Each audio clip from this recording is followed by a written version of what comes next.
Yo, what is up guys, and welcome back to McAdie's Entertainment. I'm your host as always, Adam McGahee. We dive once more into the blood-soaked pages of the Marvel Zombies line of comics. In our last video, we covered the full tale of the mangled meat-eating master of magnetism, Zombie Magneto. I will have that video linked in the title card and the description below. In today's video, we'll be covering the legend of the marrow-munching muscle lady herself, Zombie She-Hulk. No, not even our girl Jennifer Walters was able to fight her way through the mysterious alien virus that transformed her and most of the supers of her dimension into hellish hungry zombies. Her involvement is sadly on the shorter side, but quite important to the overall Marvel Zombies saga.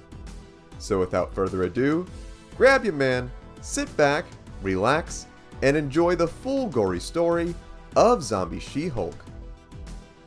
Who is she? Zombie She-Hulk, like most of the heroes and villains of her dimension, was infected with a bizarre alien virus that turned them into flesh-eating monsters. She comes from Earth 2149, but her hulking origins pre-infection were very similar to the big green babe we all know and love from the main Marvel universe of Earth 616. This all changed though one very bad day when a zombified version of the hero known as the Sentry came to the planet and infected the Avengers. The affected heroes immediately turned upon contact, becoming ruthless blood-hungry savages. They then tore through the New York residents, much to the shock and horror of everyone around them.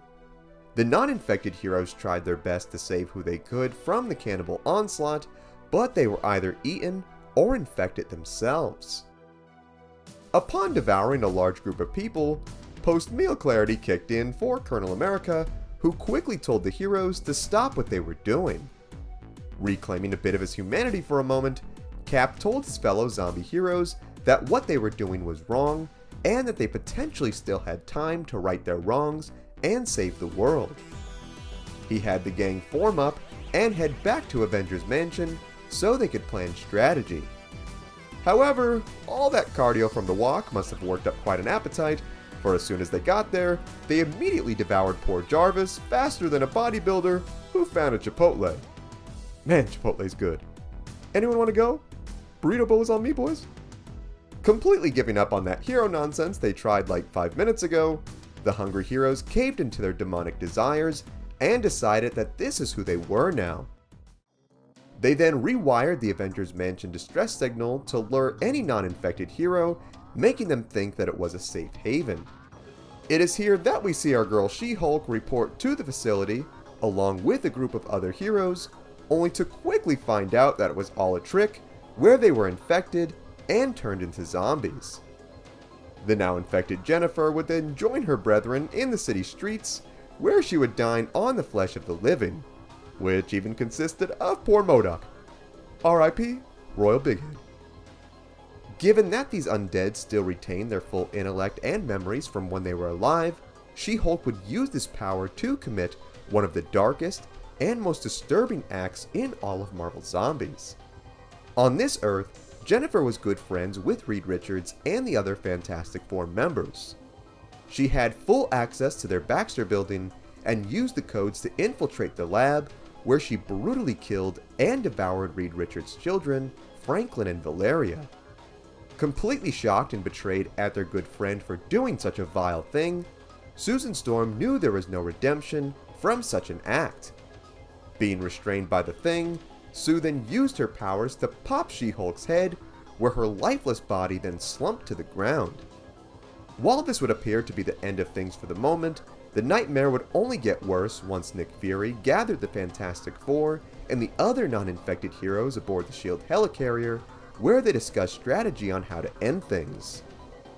Reed was tasked with finding a cure to the virus, while Tony Stark was charged with building a dimensional portal that would lead the survivors to safety in another world.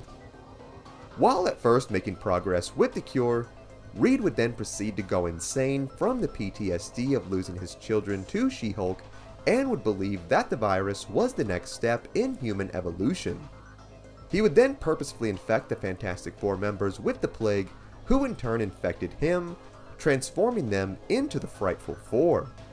They would then infect the likes of Tony Stark and get their hands on his machine and plan to spread this deadly disease across the multiverse. For the full video on the zombie Fantastic Four, you can check that out in the link below. And that is the full gory story of Zombie She-Hulk. Her variant from Earth 19121 would make a brief appearance in the pages of Marvel Zombies Resurrection, but her most impactful version was the one from Earth 2149. Her time may have been short, but it was her killing of Franklin and Valeria Richards that most likely doomed this entire dimension. Had she not done this, Reed most likely would not have gone crazy and would have found the cure, thus containing the virus and stopping things before they were completely destroyed. Marvel Zombies is in itself a what-if story, but I certainly would like to see a what-if version of this if She-Hulk had not killed Reed and Susan's children. It honestly would have been great if both her and Hulk were too powerful to have been infected and used their abilities to wreck zombies and save survivors. Actress Tatiana Maslany will be making her debut as the Green Icon in the upcoming She-Hulk series on Disney+.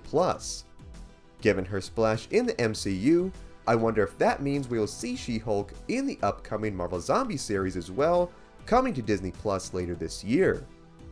More than anything, I want to hear what you think. Did you know this about Zombie She-Hulk? Was there something I missed? What other characters or stories would you like to see us cover? Sound off in the comments. Also be sure to give this video a like if you enjoyed today's content, subscribe to the channel, and tap the bell icon to be notified of all of our latest videos. Thank you so much for watching. If you enjoyed the music in this video, it was all made by my boy Agnes. You can check out his Spotify in the link below. You can also check out our Patreon, also in the link below. Thank you so much for watching. Remember, you are awesome and loved. God bless, and I will see you in the next one.